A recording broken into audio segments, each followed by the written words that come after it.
Thank you also for kind introduction. So thank you for inviting me to this as exciting university.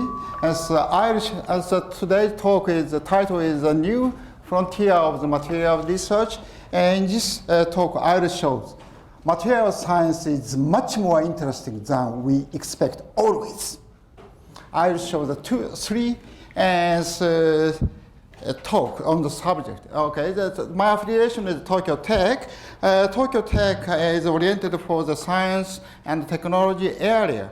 So the Tokyo Tech has three campuses. Two is located in the Tokyo metropolitan area, as like this, and another is located in the Yokohama area. Yokohama area has 4 research lab and one department, one life science department.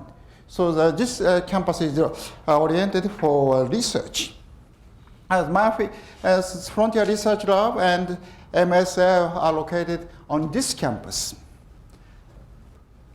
And maybe you know that Professor Shirakawa, who invented the electroconducting polymer, polyethylene, he is a Nobel Prize winner. He is a graduate of the Tokyo Tech and polymer department. Okay, in this talk, I will show that doping is wonderful to realize the new functional materials. Okay, and so this is the outline of my talk. And first, I will show that the motivation and the grand objective of our research. And after that, I will show the 3 examples. One is electron doping to C12F7. So I will show that this material looks as boning. This is a typical insulator. I will show that this material can be converted to transparent semiconductor, metal, and eventually superconductors.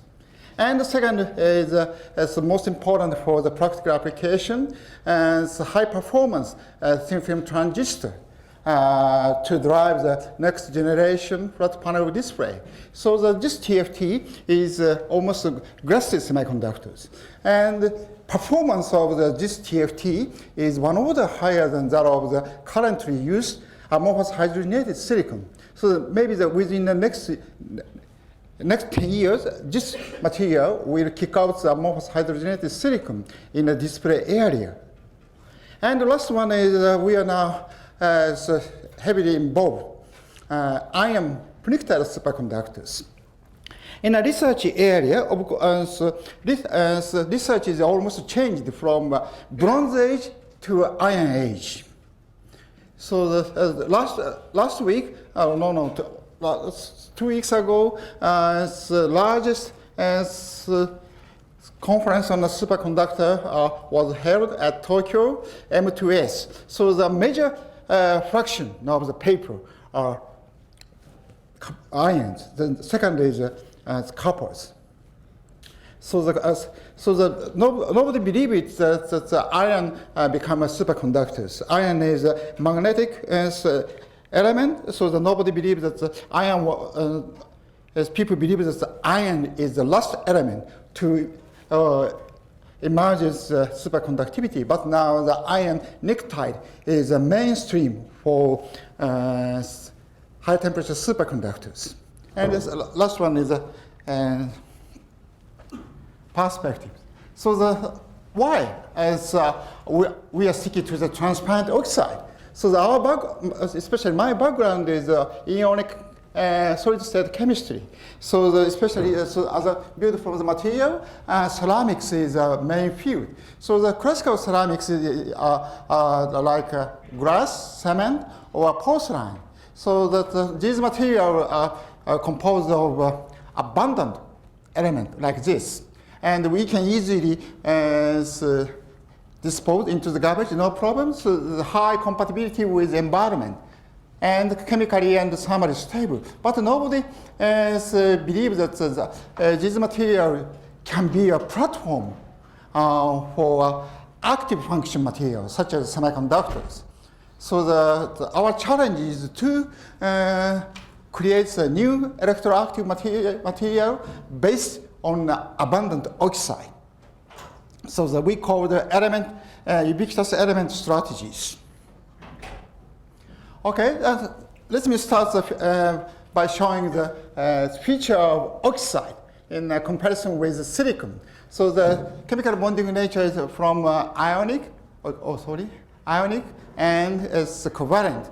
So the covalent extreme is very, very simple. Silicon or diamond is a typical example. So crystal structure is very, very simple.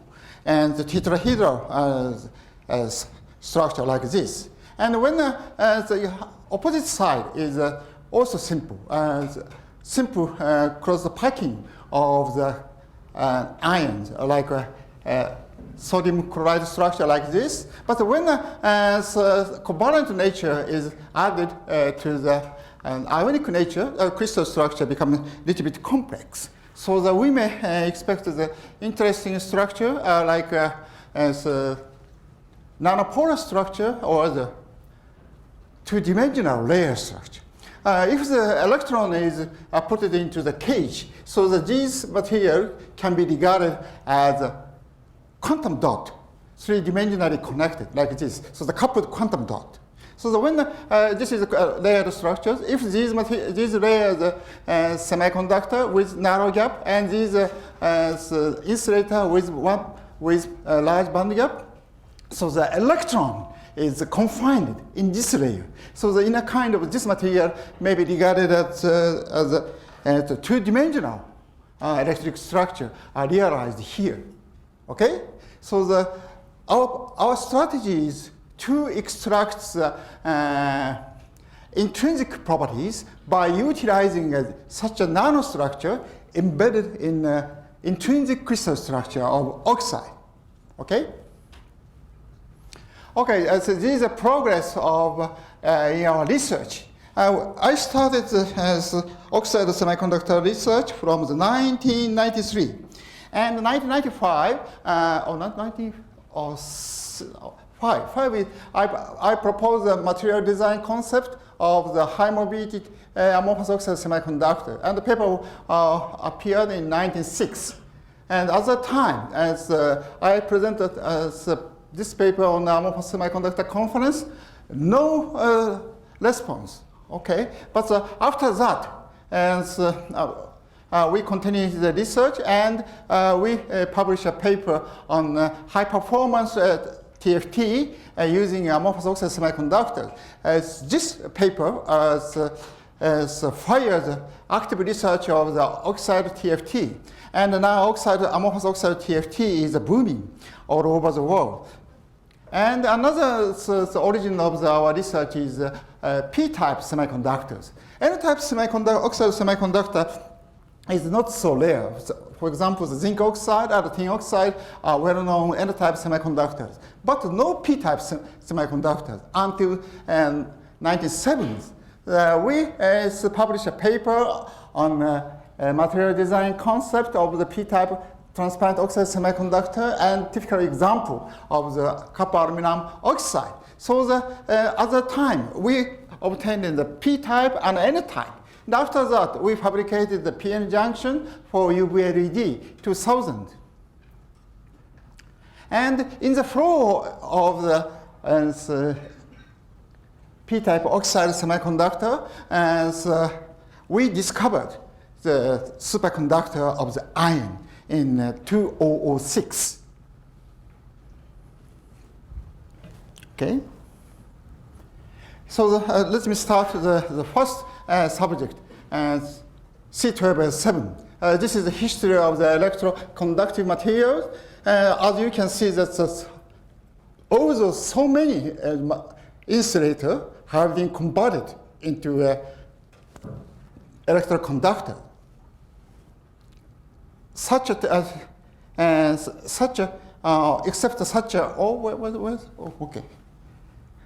except such as abundant metal oxide still remain as typical insulator as described in the textbook. For example, the CaO, aluminum, and SiO2. If you choose this material as a metal or as a semiconductor, you should fail in an entrance examination. Okay? So my dream is to convert this abundant oxide to a semiconductor or metals. So a part of the material is now available in the form of the metals. Okay, this is a phase diagram of the CaO and aluminum. So both of them are well known as an insulator.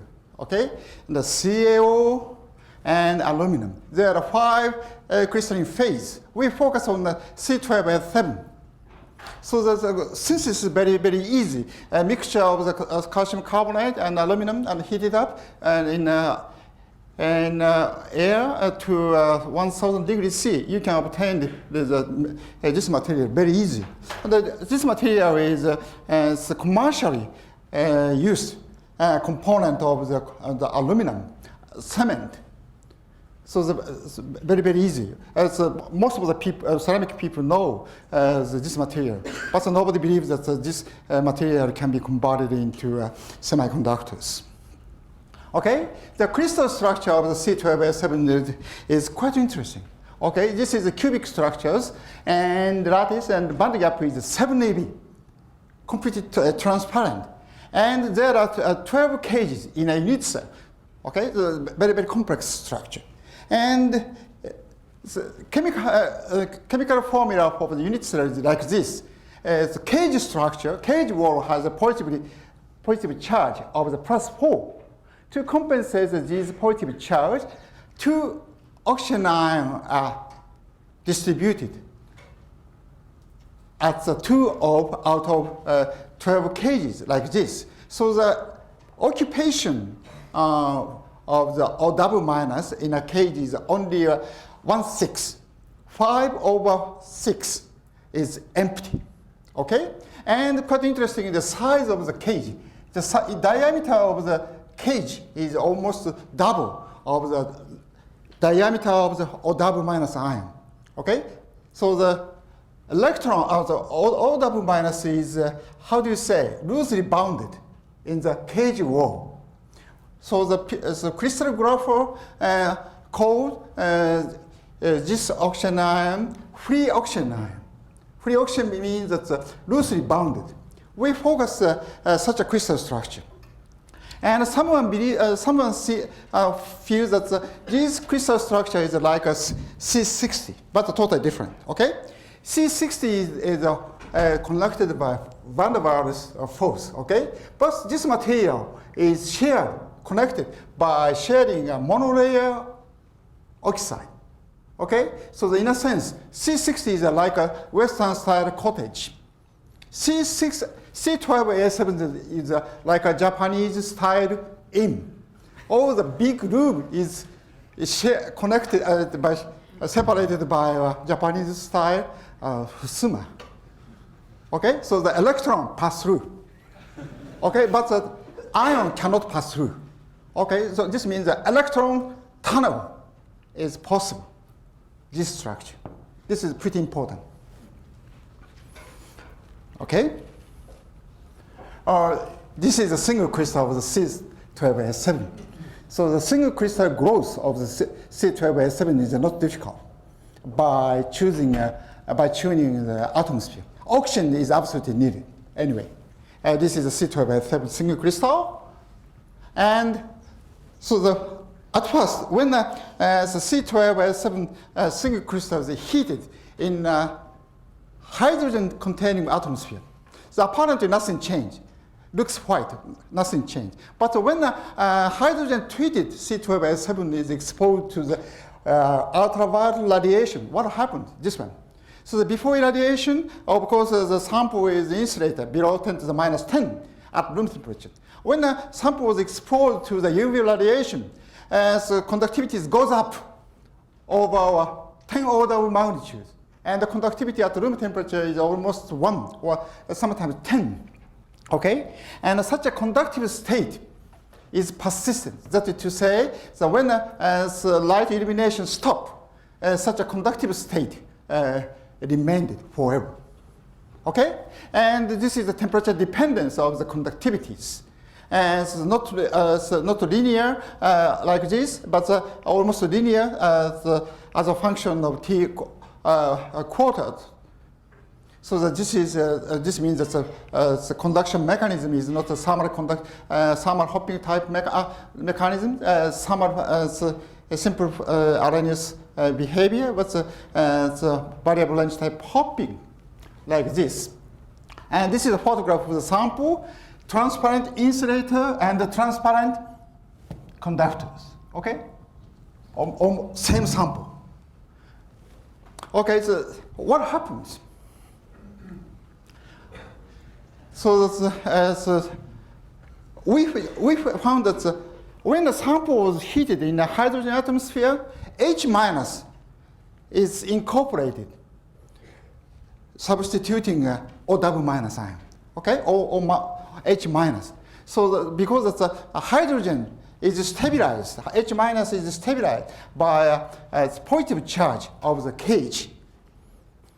Please remember that the electronic configuration of the H minus, two electrons are trapped in a 1s orbital. So the electron-electron repulsion is rather strong. So that when the UV photon is irradiated, so the 1s electron is easily photoionized from the H minus.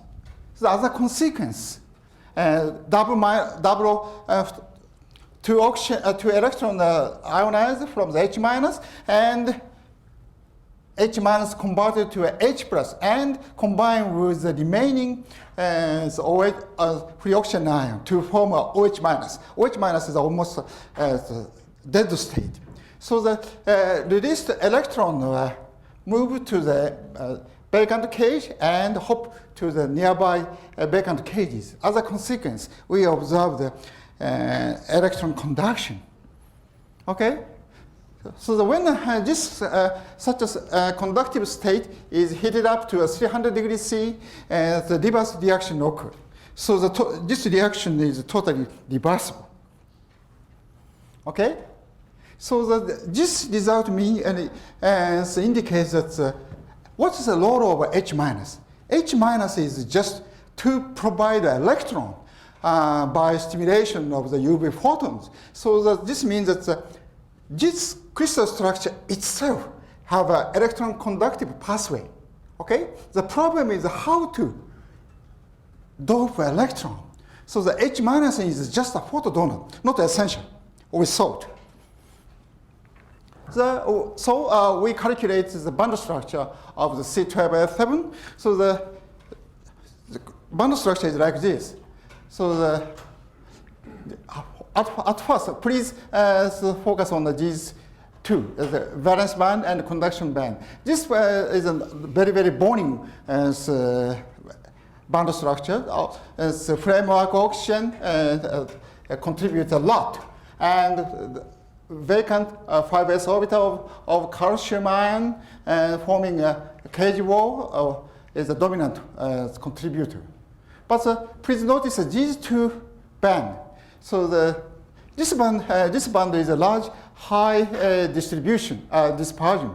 So we call this band comes from as cage conduction band. That is to say, three-dimensionally connected cage form such a such a band. So this band is located below 2 eV from the bottom of the cage conduction band. This position is pretty important. If this position is high, almost impossible to generate an electron into the cage. Okay, so the cage structure has a positively charged. So by trapping an electron, so the cage structure becomes stable. Okay, then its level is come from oxygen 2p of the free oxygen ion. The oxygen ion is loosely bound. That's why this 2p level is a little bit high. So this means that when these free oxygen ion are removed and electron is injected into the cage conduction band, what happens? We may expect that a lot of dispersion. So we may expect that almost metallic conduction occurs. So the problem is how to remove the free oxygen ion. Okay, so first I have to show the bond structure as measured by experiment. So this is bond structure determined by photoemission spectroscopy. And this is calculated band structures, valence band top and conduction band bottom. They're not so interesting, but please see that this band. This band is the cage conduction band. And this is reproduced by DFT calculations. But the problem is the calculation, not calculation by experiment. So that this is the data obtained by photoemission.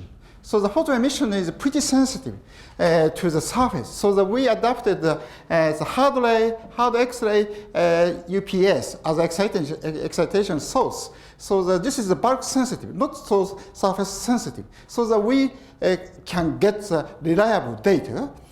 This is the top of the valence band. This is the bottom of the conduction band. Please see that these small bump. So this data was obtained by Dr. Toda when he was the last year of the PhD course. He spent a whole day to get the one spectrum by using a synchrotron length. So the engineer of the researcher of the in charge of the gisling, please give up, almost impossible. But he insists this band should be here. And I accumulated 10 hours and at 10K and obtained this data. I love this data very much. Okay, this is a Fermi age. Okay, how to prepare the electron doped C12A7. So the result as the process, this is a typical sample we have adopted here. So the very simple idea. When the sample was heated, so the free oxygen ion moved along, and so that by using this behavior, we heated the sample with a titanium metal shot evacuated in SiO2 glass. When the temperature goes up and the free oxygen ion moved along and diffused away to the surface and combined with the titanium ion. Titanium oxygen bond is pretty strong. So the titanium suboxide is formed on the surface. As a consequence, electron is injected. Okay, after that, surface titanium oxide layer is removed by mechanical polishing. So as a consequence, we can obtain C12A7 like this. If this reaction proceeds 100%, we may introduce an electron to the concentration of the 2.3 times the 10 to the 21st. Okay? So that this reaction proceeds 100%. I will show you. Okay, this is the data. And of course, that before heat treatment, sample is well-known insulator, temperature conductivity is below 10 to the minus 10. When as a part of the free oxygen is depressed by electrons, as the conductivity goes up, and when the electron concentration is 3 times 10 to the 19th, as semiconductors. And when this concentration reaches to 1 times 10 to the 21st, so the temperature independent. Okay, this means the Fermi level reaches to the mobility edge. After that, as metallic conduction occurs, please remember that the constitution of this material is CaO and aluminum. Both of them are typical insulator. But this is the metals. Okay? This is the same film of the sample. Little bit think brown, but the transparency is almost 80%. When this sample is cooled down, what happens? Okay? This is the data. So the metallic conductor, so when the temperature is cooled down, the resistivity is going down, and suddenly becomes 0. And this view graph of the light shows that the magnetic susceptibility against the temperature. When a whole sample of like this, 1 centimeter by 0.5 centimeter, as the whole volume become superconducting, as chi prime should be this line. So the experimental data is almost close to this line. This means that 100% of the bulk sample converted into superconductors.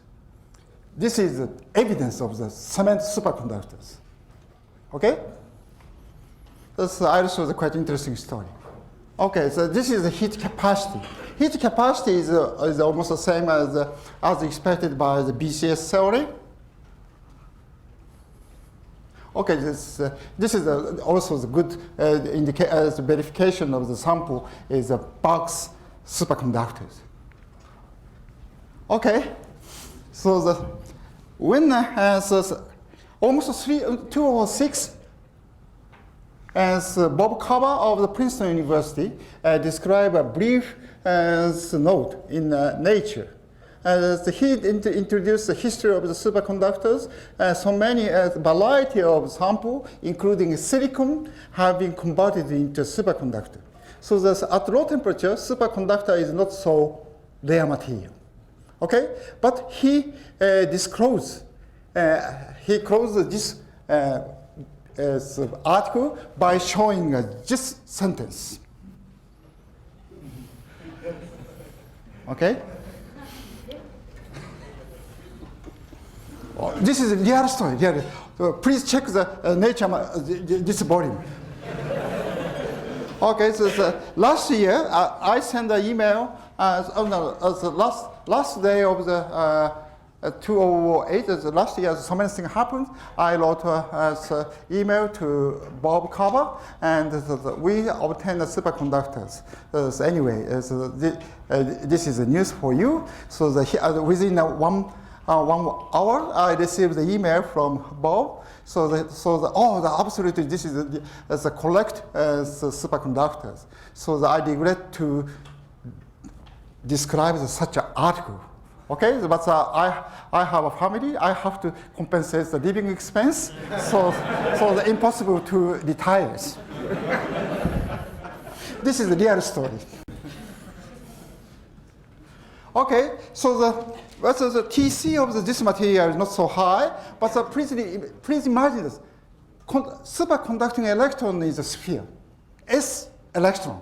Okay, so please remember the S metals like sodium metal or the calcium metal.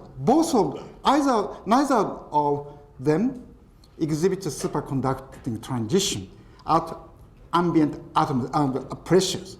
Only the S-band metal exhibits a superconducting transition at high pressure phase. So we check the correlation between our C12S7 and high pressure phase of the superconducting phase of the lithium. This is the case of the lithium. Okay, at ambient pressures, as BCC is the crystal structure of the metal lithium. When as pressure is applied, change to FCC, HR1, and eventually Cl16 phase. So this means that like a molecule. Okay, so the metallic structure is lithium-lithium distance is the same. But when the high pressure phase, lithium-lithium bonding is too close, like a lithium molecule. As a consequence, nanospace is created. Okay, so such a crystal structure is almost common for the superconducting phase of the S metal. This is the case of the lithium. Calcium is almost the same. Okay, so we may be surprised that the crystal structure of the metallic C12S7 and this superconducting phase have the same crystal structure.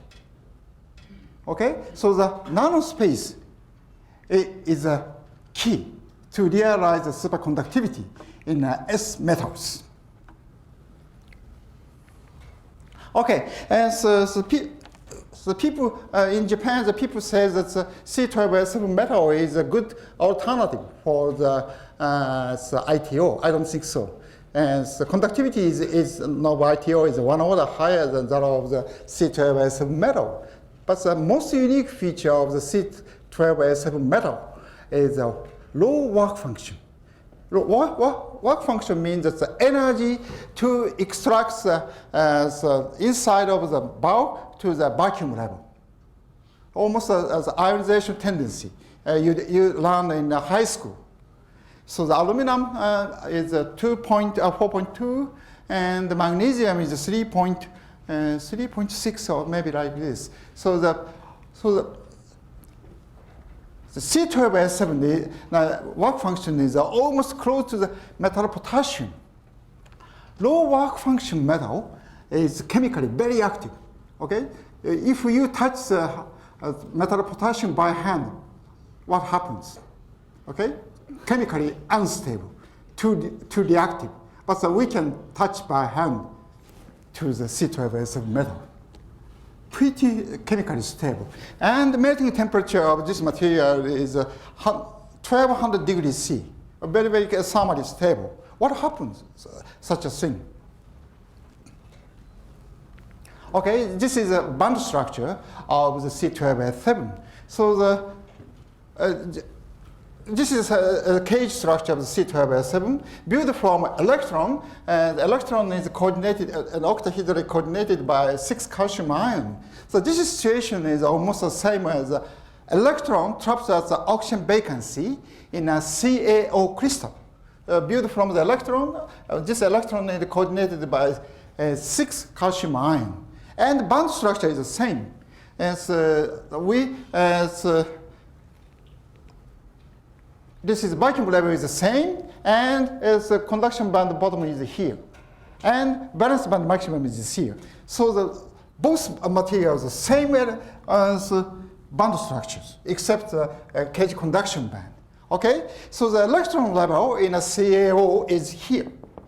Okay, on the other hand, electron level in a C12S7 cage conduction band is located here, 3.6 eV higher. It's a very, very simple reason. And the distance between electron to the nearby calcium is pretty close, this case. So compared to this case, the separation is extended by 50%. Okay? This is due to the strong aluminum tetrahedral aluminum bond is pretty strong. So aluminum 3 plus stretch as oxygen and calcium ion. So such a structure is pretty uncomfortable for electron. That's why this level is pretty high. But the beauty from as a whole, such a structure is rather stable because the tetrahedral aluminum form a rigid structure, like a cage. Okay? So the beauty from outside, this material looks like a refractory material. So when the water molecule want to come in, impossible. Such a cage structure invades the entrance of the outer molecule. So that's why this material is chemically stable and low work function. Electron in a space work as metals. Okay? But please imagine the conventional metals like potassium ions. Outermost electron of the sodium is stabilized the form of structure and as give electron conduction. Same electron and work as a structure builder and electron conductor. This case is different. Space in the electron in a space work as a metal, and cage structure keeps such a rigid structure. It's a pretty interesting story, I think. Okay, we applied this material by using a low work function. This is example of, or what doesn't work?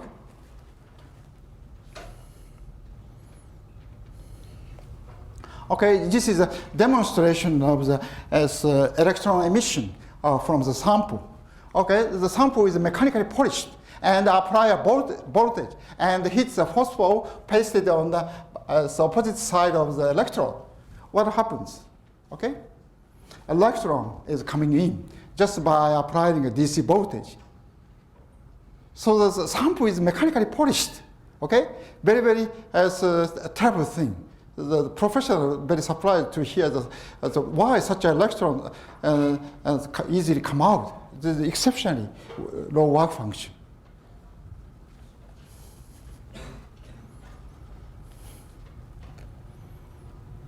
Okay, so I'll show that another application. Okay, and have you heard the name of the resistive memory? Resistive memory is pretty simple. When applied voltage applied to the sample, when voltage exceeds the threshold voltage, sample change, resistivity drastically changed. So such a state can be applied to as a memory, so resistive memory. So the idea is pretty simple. Mobility of electron is much higher, several order higher than that of the O double minus. So that if we choose such a configuration, this is the C12 metal, and the top surface is oxidized. So that this O double minus is in the cage and posted and deposited on metals. Okay, so that when the DC voltage is applied to here, the free oxygen is moved to here, and the electron is come here. As a consequence,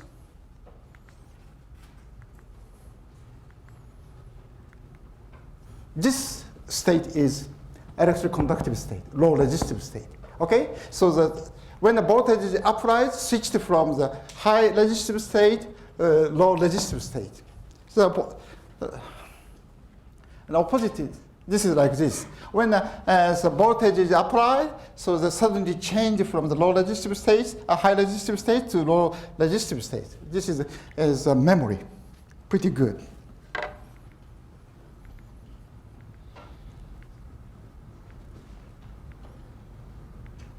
Okay, the last application is chemistry. Okay, so the formation of the carbon-carbon bond is pretty important, most important in organic chemistry. So the two forms of coupling reaction and reducing reagent is needed.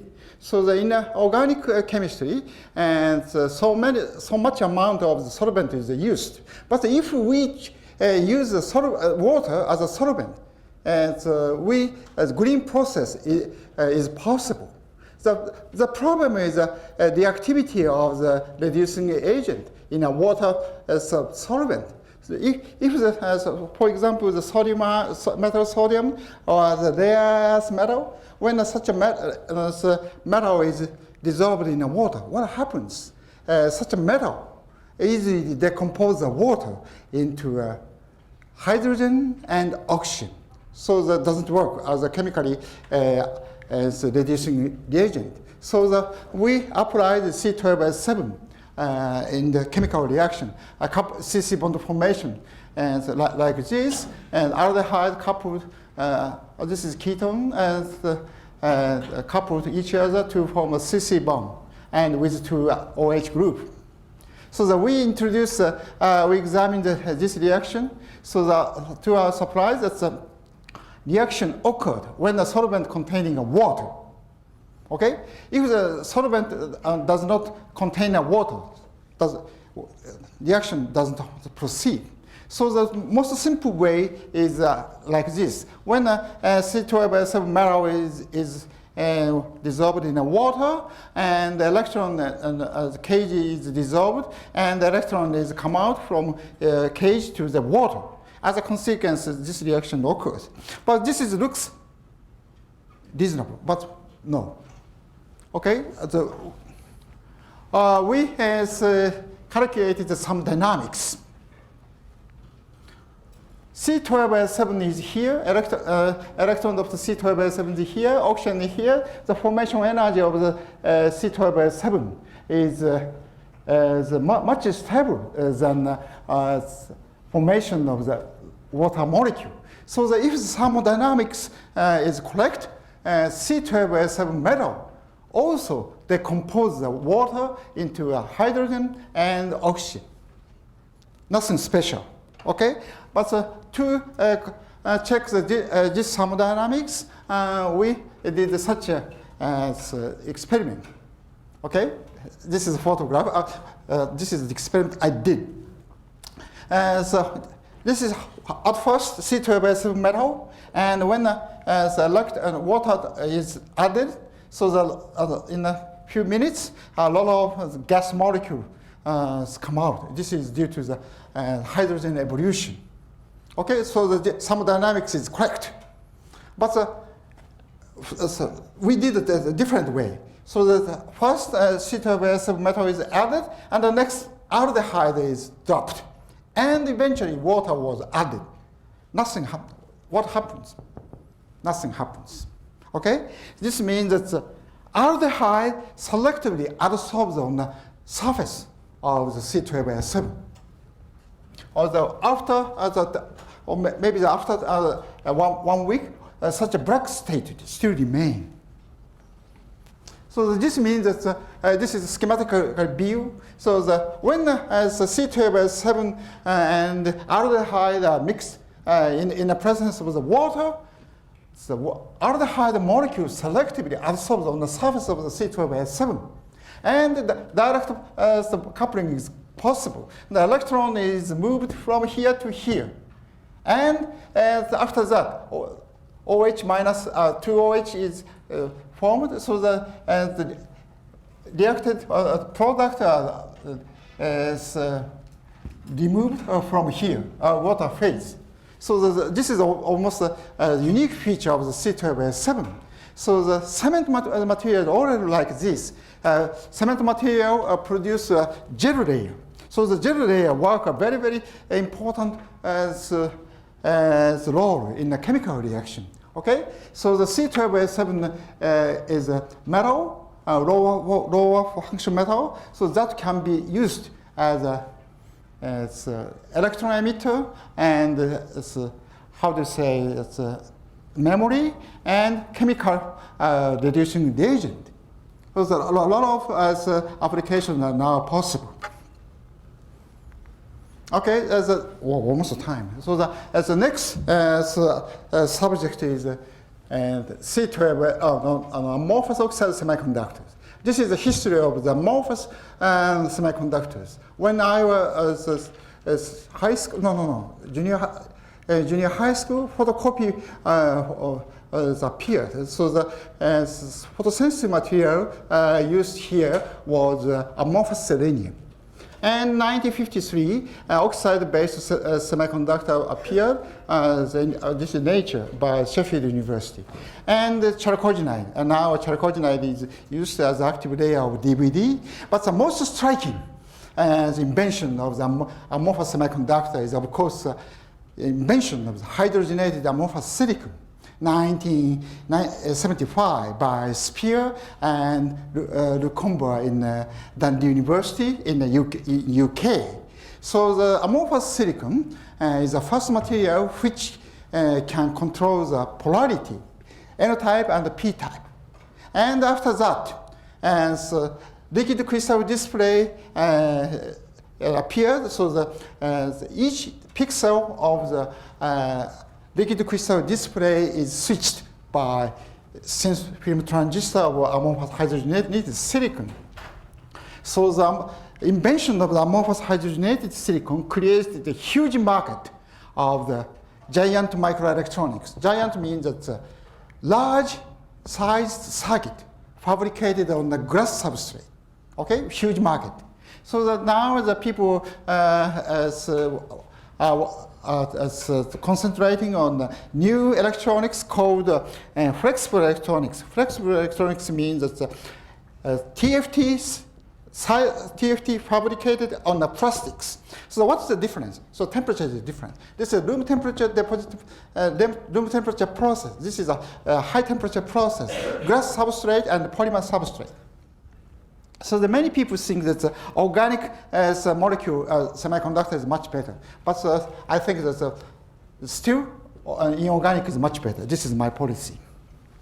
Okay, so this is a material design concept I proposed in 1996. Okay, so this is a case of the silicon. So the mobility of the silicon for the n-type is 200. When the silicon becomes amorphous, what happens? So silicon is sp3, sp3 chemical bonding, so the bond is rather directional. So that when silicon become amorphous, so the bond overlap between two sp3 orbital is not so good. So as a consequence, and mobility is dropped by 2 orders of magnitude. So this means that the amorphous semiconductor is pretty easy to have a large size thin film, but the electron transport is pretty bad. Okay, cheap but poor. This is almost a common sense of the semiconductor community. Is this always true? My answer is no. Oxide, covalent semiconductor is always like this. So the people believe that chalcogenide is almost the same. So the people working in electrical engineering and physics department is rather conservative. So in this world, so many variety of the materials there, like this university. Okay, so we focus on the oxide, ionic oxide. So the ionic oxide means that the nature of the band, nature of the conduction band is totally different from that of the top of the valence band. So the electron pathway and the hole pathway is a totally different nature. Okay, so we focus on the N-type material. So the bottom of the conduction band, which works as the electron pathway, is primarily composed of a metal component. So the oxygen is nothing to do. Okay, so if we choose it's a heavy metal with the electric configuration like this, so the spatial spreading of the metal s orbital is pretty huge. Contribution of p orbital is pretty small. So direct overlap between two metal orbitals is possible.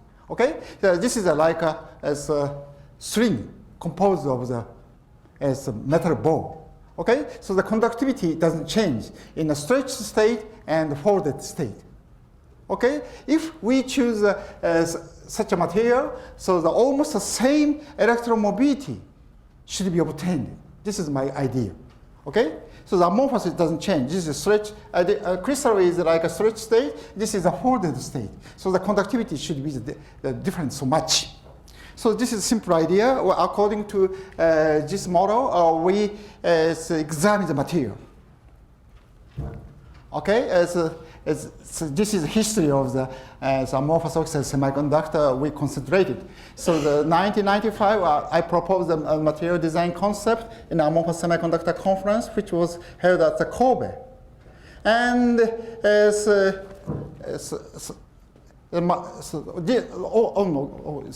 is no response until the 2003. Now, 2003, we fabricated the oxide TFT using a single crystal. But the single crystal is not so practical in meaning, so that we changed the single crystal to amorphous.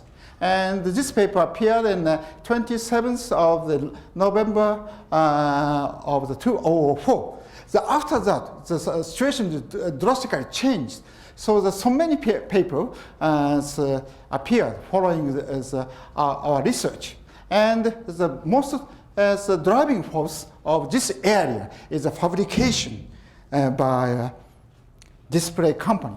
So the leading companies such as, for example, the top bump printing, this is a professional of the e-paper, and as Canon, and the most striking contribution from Samsung, a giant of the display, and LG Electronics of the South Korea. So they fabricated a variety of the display. This is a typical example. So this is a photograph of oxide TFT. We reported the 2004, and so in 2008, this is a photograph of the flexible OLED. Okay, I will show that how the electron transport differs from as amorphous silicon. So that this is Hall mobility. Mobility is pretty low when concentration is low. So but when the carrier concentration goes up, suddenly changed.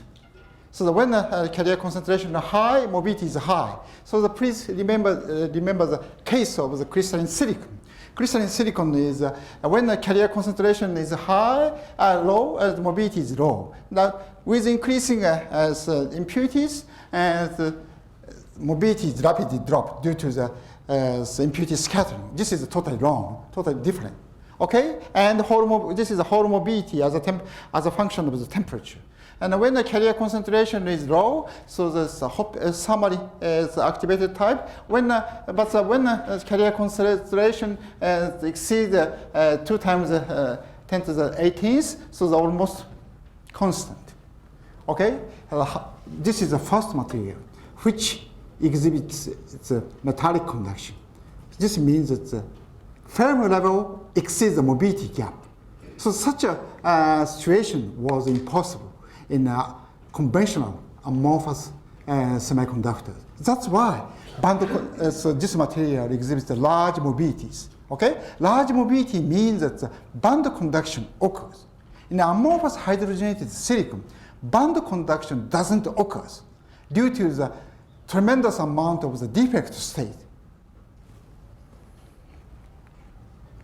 Okay, so by using this feature, we fabricated the TFT like this. This is substrate is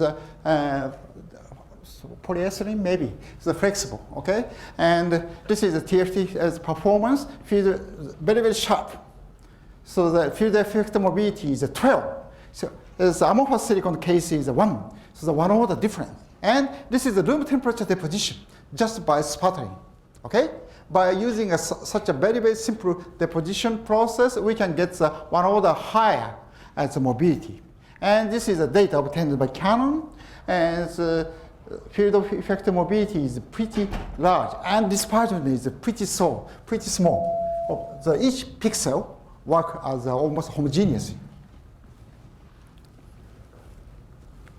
Okay, so I will show that the dense defect state in amorphous and oxide semiconductor and in comparison with amorphous hydrogenated silicon. So the defect state in oxides and amorphous oxide semiconductor is 10 to the 18th.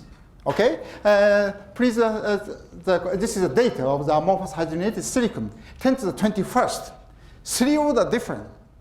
Okay, that's why when a carrier is doped, Fermi level can easily exceed such a defect level. This is totally different from the amorphous hydrogenated silicon. If we can invent a method to compensate such a defect state in amorphous silicon, we should have a large mobility even for amorphous hydrogenated silicon. But anyway, as amorphous oxide semiconductor exhibits very, very wonderful properties. Okay, this is a view graph. So when the carrier concentration is low, it's impossible to overcome the potential well. But when the carrier concentration exceeds 3 times 10 to the 18th, carrier easily pass through, exceeding such barriers. Okay, so this is a comparison with amorphous hydrogenated silicon. And this is the data of the amorphous hydrogenated silicon. So this is famous data by Spear-Combo in 1975. So when the electron is doped, the conductivity is increased, but the Fermi level stop here, doesn't exceed this level. And Hall dope is almost the same. So to explain this model, Bob Street of the Xerox presented this model. That is to say, when a phosphorus is doped, phosphorus ion replaces the site of the silicon and its electron is generated. But the generated electron is again trapped at the site of the silicon as a lone pair. Okay? So this means that cell compensation occurred. That's why fiber level cannot exceed the mobility gap. Okay? So this is well considered model. But people believe that this model is always valid for any type of material. Okay? But the concept of the lone pair is limited to a covalent compound. This material, our material, is ionic material, nothing to do with the lone pair concept. That's why our material can exceed the mobility gap. Very, very simple idea. Okay, I'll show that as recent data. This is as OLED, which can be derived by our oxide semiconductors. Okay, this display was fabricated by LG Electronics, and the light one is fabricated 12 inches of the OLED fabricated by Samsung Electronics. Very, very beautiful. I'm very surprised.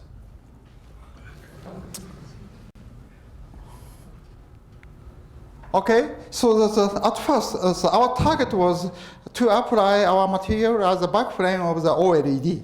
OLED is current-driven, not as voltage-driven. So the LCD has a large market, but the LCD doesn't need as high-performance TFT, I thought. But now the situation is totally different. So the demand for the LCD is totally changed because now the framework and frequency of the LCD is 60 Hz. Now the next target is 120 Hz. Now the most advanced LCD is four times faster, 240. Okay, 240 means that the frame frequency is so high, so it looks smooth. Okay, and also size is much increased. Okay, so the next feature, next generation is the 3D LCD is now as booming. So the to drive such a new type of LCD, high performance LCD is absolutely needed. This is data by Samsung, maybe Samsung Electronics, and now the current LCD is like here, the 60 Hz, and the size is 70. So the 0.5 mobility of the 0.5 is enough, but as performance is moved from here, so the mobility of the 1 or 2 is needed. Okay, Amorphous silicon's case, and it's commercially available. And the mobility of the is 0.5. 0.1 is impossible practically. Okay, so the new type of the TFT is absolutely needed to meet the new trend of the LCD. That's why oxide, as amorphous oxide TFT, is now booming.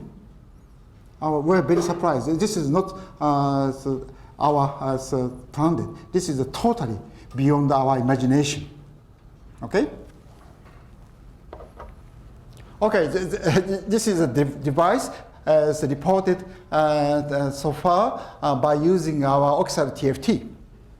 So this is our data, 204, and this is e-paper and flexible e-paper and flexible OLED, OMOLED, LED, and I love cat very much. Anyway, so this is the active matrix LCD.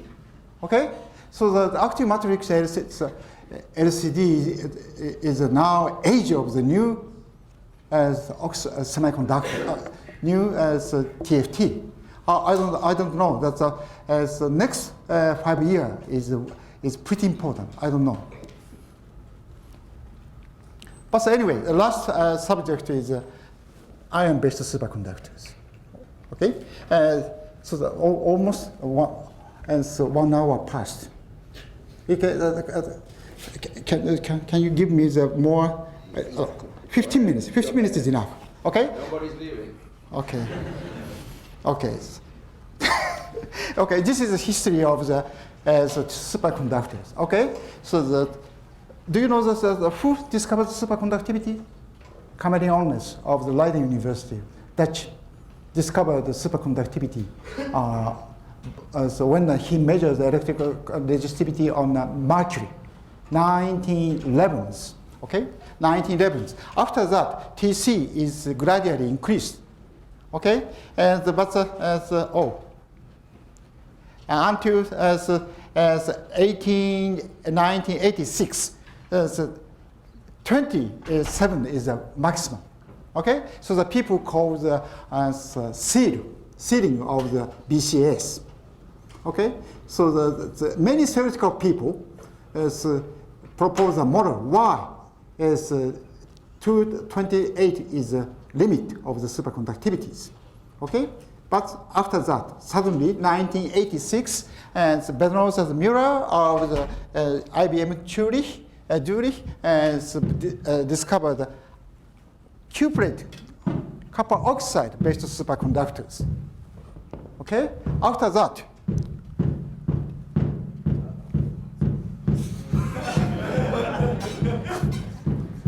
Sound system goes off after an hour.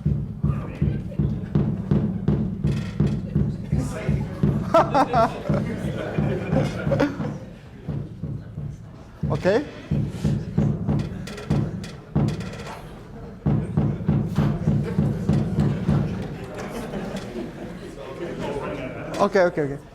Okay. So, but okay. So the TC is dramatically increased. Okay. After 1993, almost saturated. So the people believe that this is almost the end of the superconductivities. Okay, no, so many report predict if this trend continued, the research of the superconductivity died until the 2015. Okay, so to our truth, almost by chance, we discovered ion-based superconductors, 2006. After that, as the TC is dramatically increased, now the maximum TC is 57s. Okay, and as introduced in his talk, and more than 1,000 of paper, printed paper, have been published to date. So what is the proposal of the limit of the BCS theory by theorists? Okay, so the first principle of the superconductive research is don't believe the theoretical people. This is the first principle proposed by Dr. Matthias, very famous rule. Don't believe the theoretical people. But someone said, please pretend to hear the theoretical people. Maybe this is correct. Theoretical people is rather clever, but don't believe the truly.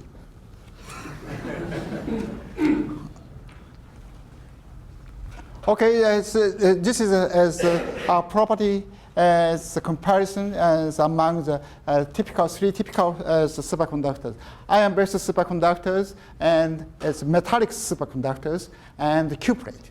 So the highest is highest TC is like this.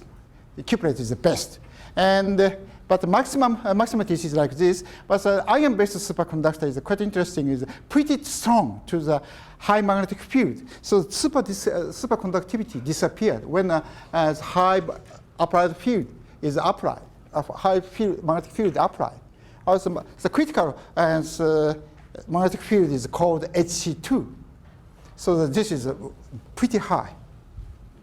So this material have a potential for application of superconducting wire for NMR, nuclear magnetic resonance. But still, the research is just started 1 hour 1.5. So that nobody expects the future. Okay, so I'll show that the why we discovered this material. It's very, very simple material, simple story. Our target is P-type transparent oxide semiconductor, as reported in 1997. Okay, but that copper aluminum oxide is the first material we reported as a P-type oxide semiconductor, but the performance is not so good. We feel to improve the property. So the top of the valence band is oxygen. So the oxygen and to make a covalent band, oxygen 2p and copper 1 plus.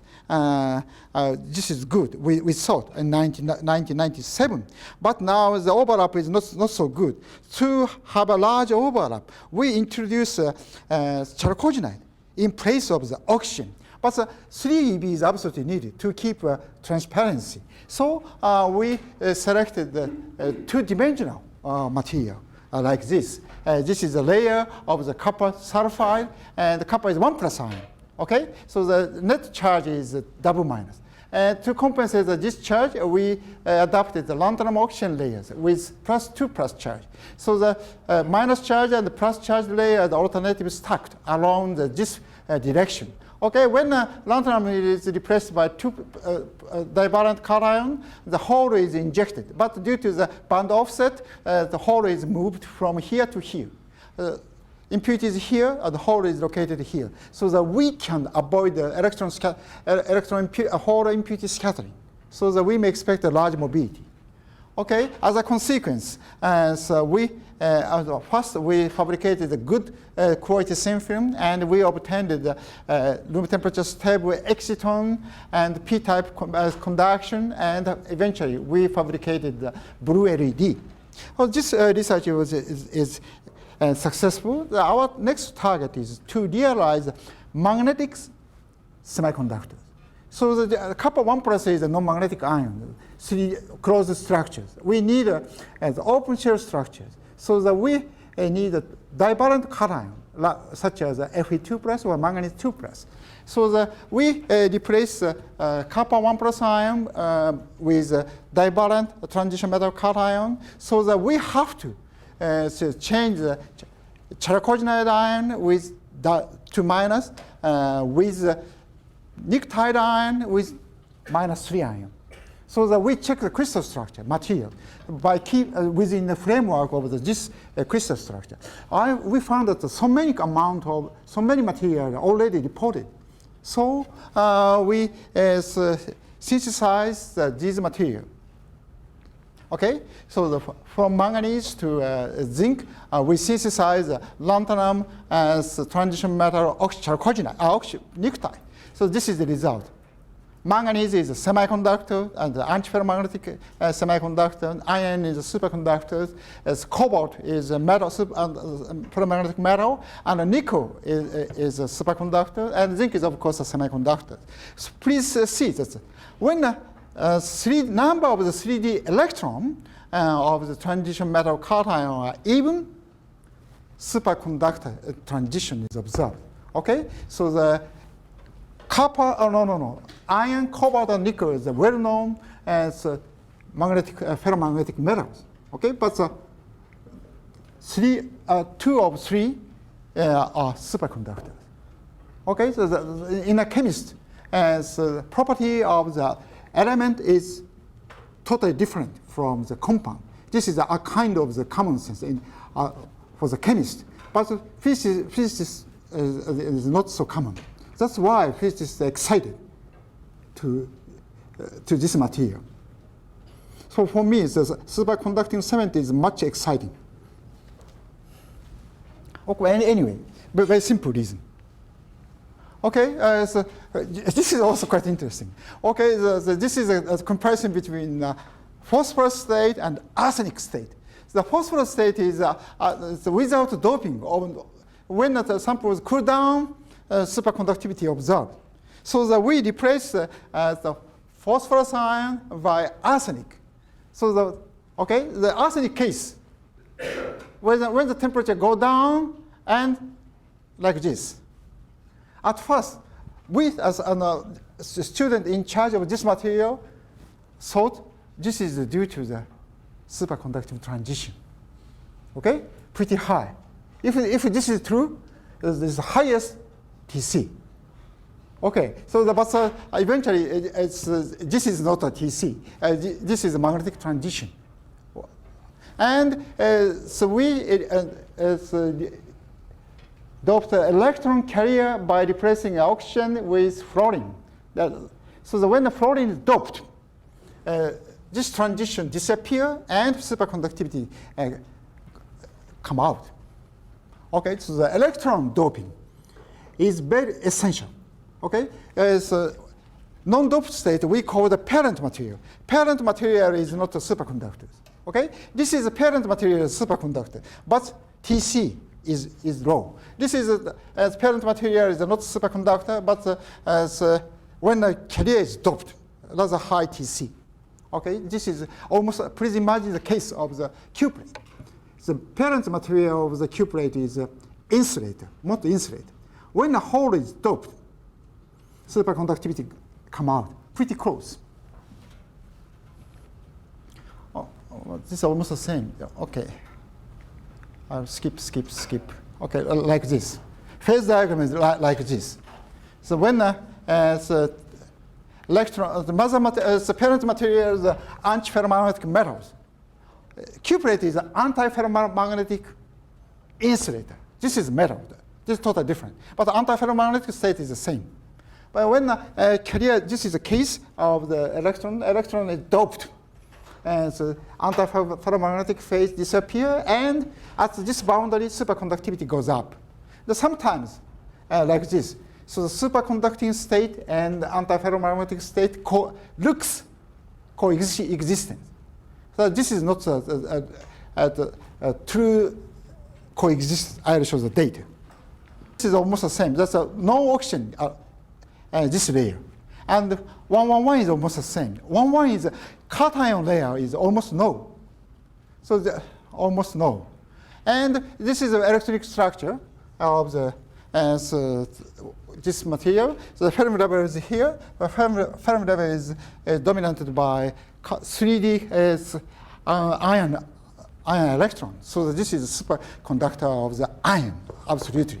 Okay, so each of the 5 structures containing a common structure, like this one. Fe is 2 plus square lattice. This layer is commonly contained in the superconductors.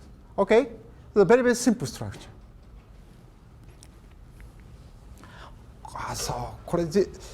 So when I saw this the history,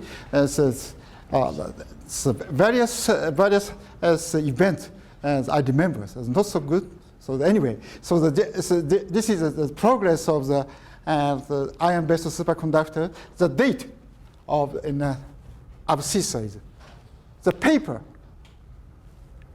is submitted, or the paper is posted on the website. The superconductive research publication in a printed journal is not so important. Okay, so I didn't know such a custom in the superconductivity community. When someone found a quite interesting result and wrote a paper and posted on the Condomat. Okay, so I asked some guy, my friend, what is Condomat? He said he's a pretty good scientist. Condomat is a rumor channel on the superconductivity society. I don't like a rumor. So I ignore it. This is totally wrong. So day by day, people posted on a new result around here. So it's June 13 of the June. One day, 16 papers were posted. This is the maximum record in the history of the Condomat. So almost incredible. Okay, so this is the history.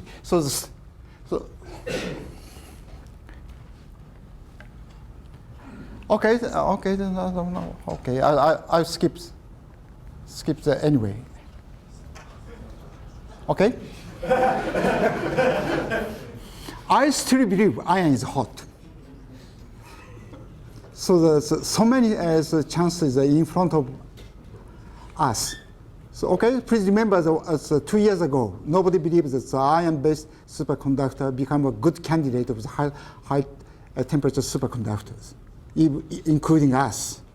Okay, materials research is much exciting than we expect always. Okay, so this is a summary of my talk. So this modern building is composed of the three materials: iron, glass, and cement. So each of them is believed to be a building structure material. Nobody believes that such a material can be a good electroactive material. Okay, if such a abundant material can be converted into a high performance material, so that our future is bright. Okay, with using an abundant element so if we can obtain a new functional material by using an abundant element, our future is very, very good. So the key is how to design the nanostructure. Okay, this is a typical example.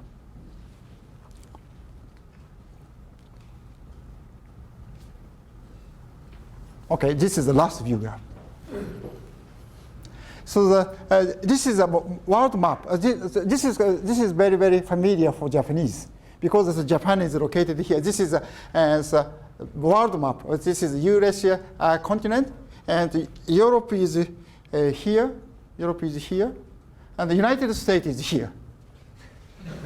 Okay, so this is like a Mongol. So we are Genghis Khan.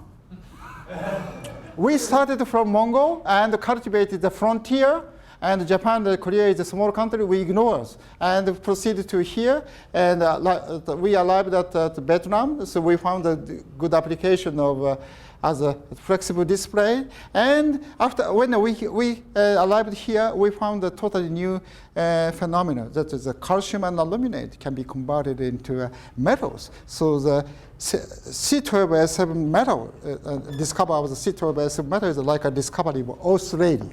Okay, and after that, so we continued the research, and we found a new superconductor at first. And the discovery of the iron-based superconductor is like a discovery of Hawaii, but totally wrong. Now the people call it, this is almost a discovery of North American continent. So we are now landed in United States. So next is Canada. Okay, that's why I'm coming here. But anyway,